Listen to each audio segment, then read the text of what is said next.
ओम शांति। सभी प्यार से कहेंगे ओम शांति। पीछे वाले थोड़ा जोर से बोले, दिल से बोले ओम शांति। आवाज आनी चाहिए खुशी से। एक बार लास्ट में सारे आगे पीछे वाले मुस्कुराकर बोलो ओम शांति। जब हम मिलते हैं तो नमस्ते, सत श्री अकाल, गुड मॉर्निंग कई शब्द यूज करते हैं। हम ब्रह्मा कुमारीज में ओम शांति इसलिए बोलते हैं ताकि हमें याद रहे कि हम शांत स्वरूप आदमी हैं। मैं शांत स्वरूप आत्मा हूँ, मुझे शांति में रहना है, ये याद रहे, इसलिए ओम शांति बोलते हैं। आज खुशी का दिन है कि आज एक नहीं दो घरों का उद्घाटन हो रहा है, दो घरों में गृह प्रवेश हो रहा है। हमारी ज्योति बहन और दूसरे शीतल बहन जी, इन दोनों के घर का उद्घाटन अभी आधा घंटा पहले संपन्न हुआ। तो इनके परिवार वालों को, इनके रिश्तेदारों को, इनको और इनके सभी जान पहचान वाले सभी लोगों को दिल से मुबारक हो, बधाई हो, बधाई हो। एक बार जोर से ताली बजाओ।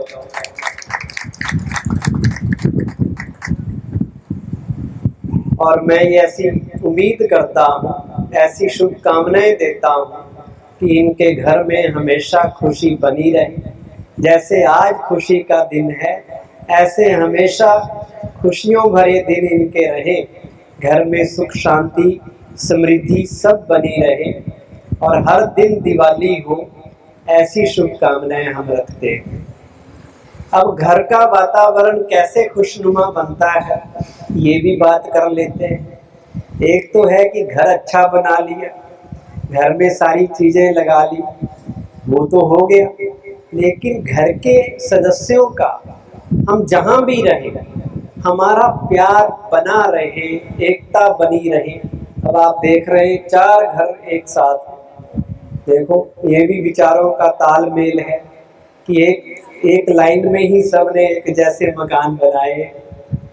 तो ये विचारों का तालमेल, संस्कारों का तालमेल, ये बड़ा जरूरी है। जहां भी हम रहें, जिस भी संस्था में, जहां भी बिजनेस करें, कारोबार करें, अगर आपस में एक दूसरे को स्वीकार करते, एक दूसरे की बात का सम्मान करते हैं, तो हर जगह समृद्धि होती है। तो वही घर मंदिर बनता है जिस घर में घर के लोगों के बीच में प्रेम भाव बना रहता है, जहाँ खुशियाँ होती हैं, जहाँ एक दो की बात का रिस्पेक्ट किया जाता है, वही घर मंदिर बनता है। घर में कोई ऐसी बात ना कहो जो दूसरे को बुरी लगे। अपनी बात भी कहो, दूसरे की सुनो भी। एक ने कहा, दूसरे ने माना, एक ने कही, दूसरे ने मानी, दोनों ब्रह्म ज्ञानी, कहते हैं ना ऐसे। तो बस संस्कारों का तालमेल पहली कंडीशन है, एक दूसरे के साथ समझ विकसित करना, एक दूसरे के बारे में सोचना कि जो व्यवहार मैं दूसरे से उम्मीद रख रहा हूँ वही मुझे करना है। अगर मैं चाहता हूँ मुझे आदर मिले, रिस्पेक्ट मिले, तो तरीका एक ही है कि दूसरे को रिस्पेक्ट देना शुरू करो। अगर मुझे लगता है कि सब मेरे से प्यार से रहे, तो मुझे प्यार देना पड़ेगा। अगर मुझे लगता है दूसरा मुझे सहयोग दे, तो सहयोग तभी मिलेगा जब मैं सहयोग दूंगा। छोटी छोटी बातें, आप सब अनुभवी हैं, घर गृहस्थ में रहने वाले लोग हैं। एक दूसरे की बात मान लो, बस स्वीकार करो, एक्सपेक्टेशन ना रखो एक दूसरे से। जो दूसरे को एक्सेप्ट कर लेता है वो सुखी रहता है। अगर आपने एक्सपेक्टेशन ज्यादा की, अपेक्षाएं ज्यादा रखी एक दूसरे से, वो अपेक्षाएं कभी पूरी नहीं होती। हम क्या किसी की मनोकामनाएं पूरी कर सकते हैं? सबको तो नहीं खुश कर सकते। तो हम दूसरों से भी क्यों इतनी उम्मीदें रखें कि ये करे, ये करे, जो मुझे अच्छा लगे वही करे। जरूरी तो नहीं है, हर एक की पसंद अपनी अपनी है। किसी को कोई चीज़ अच्छी लगती है, किसी को कोई चीज़ अच्छी लगती है। तो दूसरे की बात को सम्मान देते हुए उसे स्वीकार करना है, और ये सोच के कि मेरे अपने घर का ही तो है, मेरे अपने परिवार का ही तो है, चलो कुछ ऊपर नीचे हुआ भी कोई बात नहीं, घर की बात घर में रहे, सुख शांति बनी रहे। पैसा इंपॉर्टेंट है या घर में रिश्ते इंपॉर्टेंट है? जो कहते हैं कि घर के रिश्ते ज्यादा इंपॉर्टेंट हैं पैसे से, वो हाथ खड़ा करो।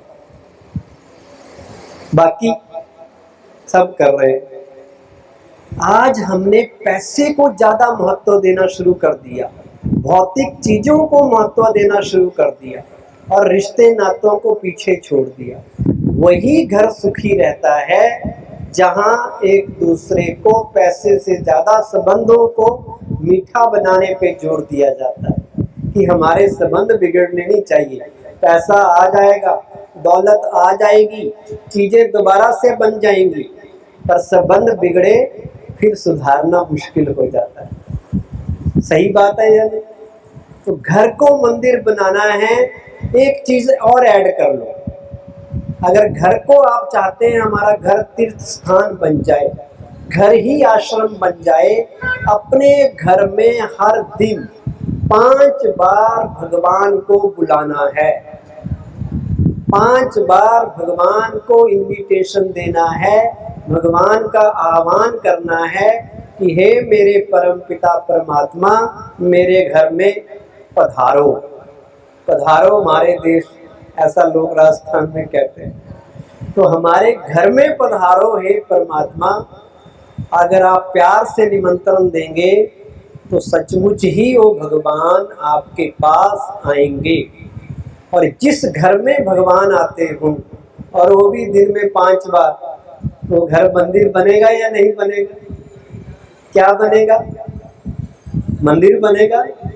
ये कॉन्सेप्ट है, हर दिन भगवान को बुलाना है, उसे याद करना है, उसको भोग लगाना है, उसको भोजन अर्पित करना है, फिर वो जरूर आएगा। दूसरी चीज करनी है, अपने घर को घर नहीं समझना, घर को सेवा स्थान समझना है। ये समझना है कि ये मंदिर है, ये सेवा के लिए, लोगों की सेवा के लिए हमें मिला हुआ है। जैसे बहनें हमारी आश्रम में रहती हैं, तो ये नहीं सोचती कि हमारा घर है, ये सोचते हैं कि ये मंदिर है, हम यहाँ सेवा के लिए रुके हुए, हमें सबकी सेवा करनी है। तो आपका घर आश्रम बन जाएगा, गृहस्थ आश्रम कहते हैं ना। तो गृहस्थ आश्रम तब बनेगा जब आश्रम का माहौल बनाएंगे। बस समझना ये है कि मेरा घर भगवान का घर है, ये आश्रम है, और जो घर में रहने वाले हैं वो सब आश्रम के सदस्य होंगे।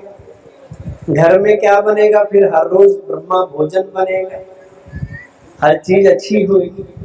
तीसरी चीज आपने करनी है, सबने करनी है, नहीं जिनका घर है उन्हें नहीं, घर तो सबके हैं, चाहे उनका उद्घाटन आज हो रहा है या पहले हो चुका है। तीसरी चीज आपने करनी है, अपने घर में, घर को अगर मंदिर बनाना है तो मंदिर में कौन रहते हैं? मंदिर में कौन निवास करते हैं? देवी देवता। ये सोचना है कि मेरे घर में जो रह रहे हैं ये सब देव कुल की महान आत्माएं हैं, ये साधारण नहीं है, ये सब देव देवी हैं। आजकल नाम तो कई लिख देते हैं, अपने नाम के पीछे देवी लगा देते हैं, लक्ष्मी देवी, राम देव, लेकिन समझते नहीं कि हम ही देवी देवता थे। तो अगर आप समझे कि हमारे घर के सभी लोग अच्छे लोग हैं, ये देव देवी हैं, तो किसी से भी फिर आपका लड़ाई झगड़ा नहीं होगा, सबके लिए अच्छा भाव मन में बना रहेगा। और घर का मुखिया किसको बनाना है? घर को अगर मंदिर बनाना है तो घर का मुखिया किसको बनाएंगे? घर का हेड कौन बनाए? मतलब किसको बनाना चाहिए? अगर टेंशन फ्री रहना है, सब एक काम करे, अपने घर का मुखिया उस परमात्मा को, निराकार ज्योत स्वरूप परमात्मा को बना दे। और जिस घर का हेड वो होगा, फिर आपको हेडेक नहीं होगी, फिर आपको किसी भी काम में सिर दर्द नहीं होगा। अगर खुद हेड समझेंगे अपने आप को तो क्या होगा, तो आपको चिंता रहेगी, बोझ बना रहेगा कि मेरा घर क्या करूं, ये काम वो काम कैसे संभालूं। भगवान कहते हैं तुम सारे बोझ, सारी चिंताएं, सारी परेशानियां मुझे दे दो, मैं आया हूं तुम्हारी सारी समस्या लेने। मैं सारे संसार के बोझ उठा लेता हूं, तुम्हारा भी उठा लूंगा। उसे दे के निश्चिंत हो जाओ। जो निश्चिंत जीवन जीते हैं, अपनी सारे बोझ समस्याएं भगवान को दे देते हैं, वो टेंशन फ्री लाइफ जीते हैं और उनकी चिंता स्वयं भगवान करते हैं। और जो अपनी चिंता ज्यादा करते हैं, उनके लिए भगवान निश्चिंत हो जाता है कि करने दो इसको, खुद ही उलझ अपनी समस्याओं से निपटने दो। तो कौन सा बेटर तरीका है, भगवान को सारी समस्या दे देना या खुद ही लड़ते रहना समस्याओं से? कौन सा बढ़िया है? आज दुनिया में 4 प्रकार के दुख हैं। कहते हैं नानक दुखिया सब संसार, यहाँ वो सुखी जिस नाम आधार। जिसने उस भगवान का, उस वाहे गुरु के नाम को आधार बनाया है, जो दिल से उसे याद करता है, दिल से उससे जुड़ता है, वही व्यक्ति सुखी है।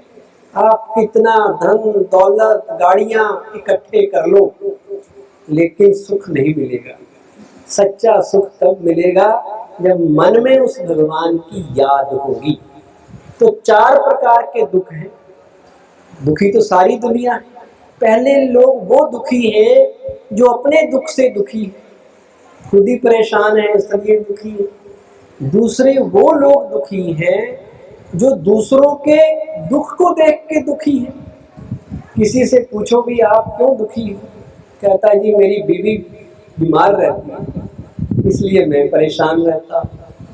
तीसरे वो दुखी हैं जो बिन कारण दुखी हैं। उनसे पूछो भी क्या कारण है, कहता कारण तो मुझे नहीं पता पर टेंशन बड़ी हो रखी है। चौथे वो दुखी है जो दूसरों के सुख से दुखी है। दुख ये नहीं है कि भगवान ने उनको कम दिया हुआ है, दुख ये है कि उनके पड़ोसी को, उनके मित्र संबंधियों को उनसे ज्यादा क्यों दे दिया। उनके पास छोटी गाड़ी है, पड़ोसी के पास बड़ी गाड़ी है। दुख इस बात का है। उनका बेटा बीए कर रहा है, पड़ोस वालों का बेटा मेडिकल कॉलेज में पहुंच गया, उनका नहीं पहुंचा, इसलिए दुखी हो रहे। तो दूसरों के लिए जलन पैदा होना, ईर्ष्या पैदा होना, जेलसी, ये दुख का कारण है। और ये जेलसी इतनी भरी हुई है लोगों में, बात मत पूछो। लोग कहते हैं जी चाहे मुझे लाख रुपए खर्च करना पड़े पर मैं छोड़ूंगा नहीं, इसको कोर्ट में पहुंचा के छोड़ूंगा। बदले का भाव, सुख है नहीं, शांति है नहीं, लड़ाई के विचार ज्यादा चलते। एक बार एक शिव भक्त थे। शिव भक्त ने बड़ी तपस्या की, बड़ी तपस्या की और तपस्या करके भगवान को प्रसन्न किया। भगवान शिव प्रसन्न होके कहने लगे कि बेटा 3 वर मांगो। कौन से 3 वर मांगो? पहला वर था कि 3 वर में कंडीशन लगा दी। भगत कहता भगवान जो मांगूंगा दोगे? कहने लगा जरूर मिलेगा, पर तुम्हारे पड़ोसी को तुमसे डबल मिलेगा। कितना मिलेगा? डबल मिलेगा। तो हुआ यूं कि भगत ने सबसे पहले कहा कि जी सुनाम के सबसे महंगे इलाके में बढ़िया सा बंगला मुझे मिल जाए। भगवान ने कहा तथास्तु। नजर घुमाई, बड़ा सा प्लॉट, और उस प्लॉट में बड़ा सा बंगला और नेम प्लेट लगी है भगत की। भगत बड़ा खुश हुआ कि देखो मेरी मुराद पूरी हो। लेकिन जैसे ही दूसरी तरफ देखा, उसके पड़ोसी के 2-2 बंगले हैं। अब भक्त की नींद उड़ गई कि कमाल है, इसके 2 बंगले। अब वो कहने लगा कि भगवान दूसरा वरदान मुझे दो, एक इंडिया में 25 करोड़ रुपए की कार आई है, वो कार मुझे दे दो। भगवान ने कहा तथास्तु। नजर खोली, घुमाई, बंगले के आगे सबसे बढ़िया कार देख के भगत खुश। लेकिन जैसे ही पड़ोसी के बंगलों की तरफ देखा, उनमें 2-2 कारें खड़ी हैं। अब भगत बहुत परेशान हुआ, सोचने लगा कमाल का भगवान है, तपस्या मैंने की, फल पड़ोसी को देता है और मेरे से डबल जेलसी पैदा हुआ। आज का कलयुगी इंसान था, उसकी सोच टेढ़ी थी, मन मलिन था, मन मैला था। सोचने लगा तीसरा ऐसा वरदान मांगूंगा कि भगवान भी याद रखेगा और पड़ोसी भी याद रखेगा। कहता जी भगवान मैं तीसरा वर मांगने के लिए तैयार हूं, बेटा मांगो। कहता भगवान मेरी एक आंख फोड़ दो। आया समझ? मेरी एक आंख फोड़ दो, मैं एक आंख से काम चला लूंगा और पड़ोसी अंधा हो जाना चाहिए। ये कलयुग के लोगों की सोच है, इसलिए दुखी है। पहले ऐसा नहीं था। पहले लोग सोचते थे कोई भी हमारे गांव का, शहर का आगे बढ़े, सारे लोग खुश होते थे, सेलिब्रेशन करते थे। गांव में एक भी डॉक्टर बन जाता था, सब नाचते थे, चलो एक तो बना। हमारे गांव से एक भी कनाडा चला गया, सारे खुश हो जाते थे कि कोई तो गया। सारे गांव के लोगों को अपना ही बच्चा समझते थे, सारी गांव की बेटियां अपनी ही बेटियां थी। लेकिन जैसे जैसे कलयुग आगे बढ़ने लगा, साइंस ज्यादा आई, हमने विकास किया, मन से पिछड़ गए, मन से सोच को छोटा कर लिया। केवल मैं और मेरे 2 बच्चे यही परिवार समझने लगे। पहले सबको अपने परिवार का अंग समझते थे, सभी गांव के लोग, आसपास के लोग हमारे अपने होते थे। अब ये स्वार्थ वाली सोच जब हम खत्म करेंगे, तभी जीवन में सुखी रह सकेंगे।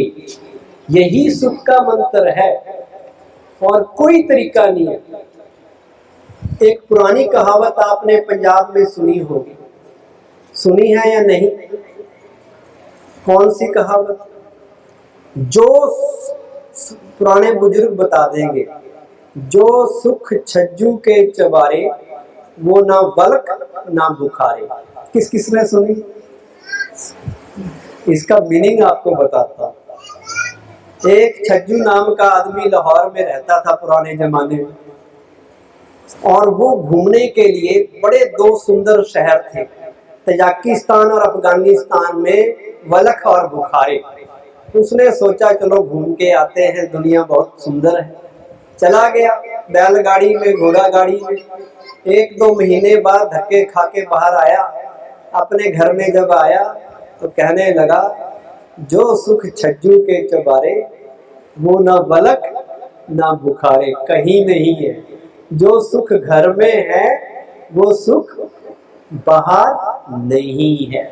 इसका आध्यात्मिक मतलब भी है कि हम आज सुख को बाहर ढूंढ रहे हैं, सोच रहे हैं ये चीज मिल जाए, वो मिल जाए, शिमला चले जाएं, मनाली चले जाएं, बाजार चले जाएं, वहां घूम के आ जाएं।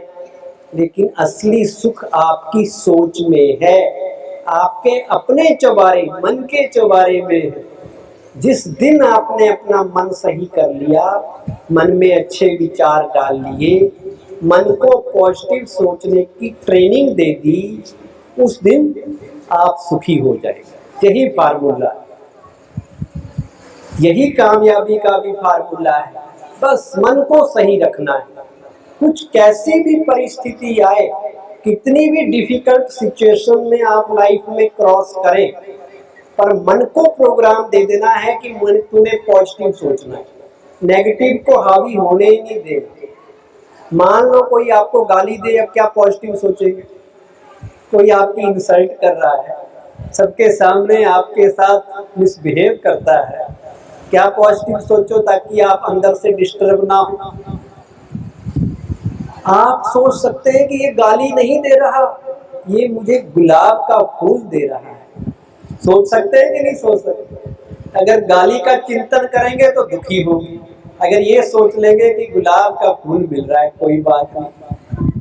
कोई व्यक्ति आपको परेशान करे, क्या पॉजिटिव सोचना है कि ये व्यक्ति मुझे परेशान करने नहीं, परफेक्ट बनाने आया है, ये मेरी परीक्षा है, इम्तिहान है। ये व्यक्ति चेक कर रहा है कि मेरे अंदर कितनी सहन शक्ति, मैं कितनी बातों को सुन सकता हूँ, कितना धीरज मेरे अंदर है, कोई तो टेस्ट लेगा। और एक चीज हमेशा याद रखो, अगर आपने टेंशन फ्री रहना है कि मेरे साथ जो हो रहा है अच्छा हो रहा है। भगवान मुझे आके कह रहे हैं कि बेटा तेरा जो होगा अच्छा ही होगा। जितना ये आपका मजबूत विचार होगा कि मेरा अच्छा ही होना है, उतना आपका अच्छा हो जाएगा।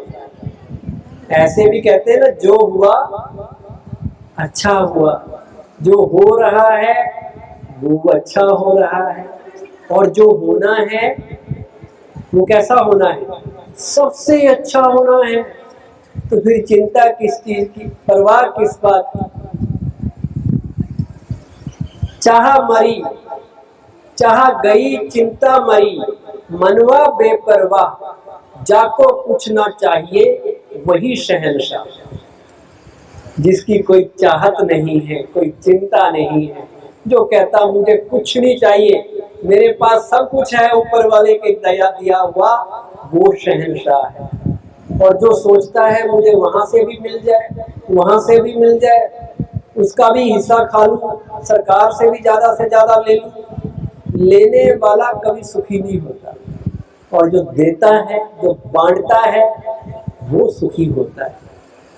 अगर आपको खुशी चाहिए, खुशी बांटना शुरू कर दो। आपको प्यार चाहिए, प्यार बांटना शुरू कर दो। मेहंदी बांटेंगे तो हाथों में मेहंदी लग जाएगी, कोयला बांटेंगे तो हाथ और मुंह दोनों काले हो जाएंगे। दुख देंगे दुख वापस आएगा, सुख देंगे सुख वापस आएगा। ये दुनिया कुछ भी रखती नहीं है हमारा दिया लिया दिया, जो देते हैं कई गुना देके वापस दे देती है। तो क्यों ना प्यार फैलाएं। नफरत को नफरत से खत्म नहीं किया जा सकता, बुराई को बुराई से खत्म नहीं किया जा सकता।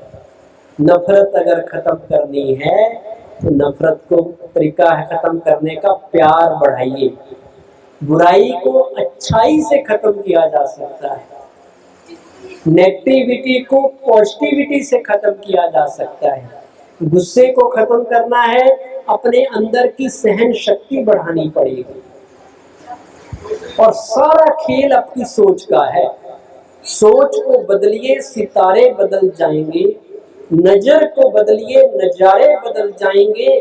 कश्तियों को बदलने की जरूरत नहीं, दिशाएं बदलिए, किनारे मिल जाएंगे। बस मन की डायरेक्शन बदलनी है।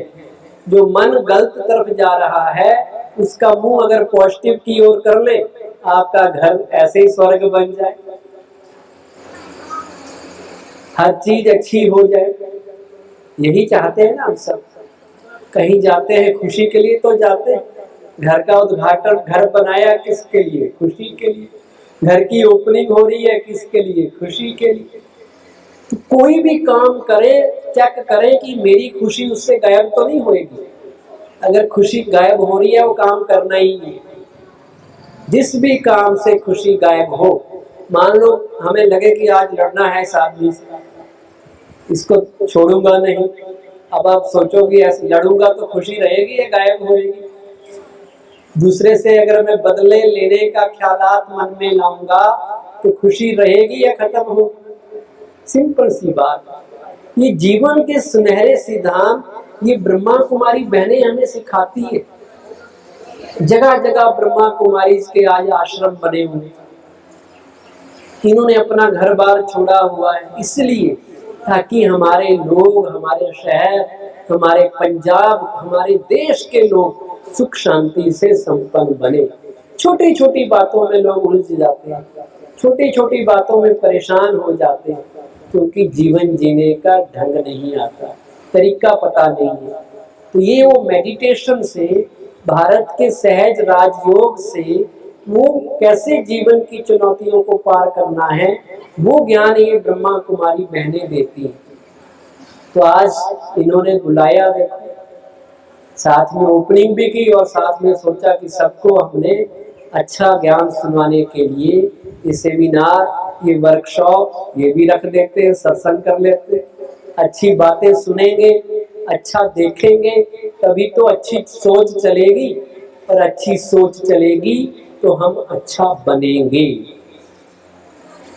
इन्हीं शब्दों के साथ आप सबको पुनः मुबारक देते हुए कि आपके घर में सुख शांति रहे, सब परिवार के सदस्यों में प्यार बना रहे, सब एक दूसरे को आगे बढ़ाएं, सब जगह खुशियां हो। ओम शांति।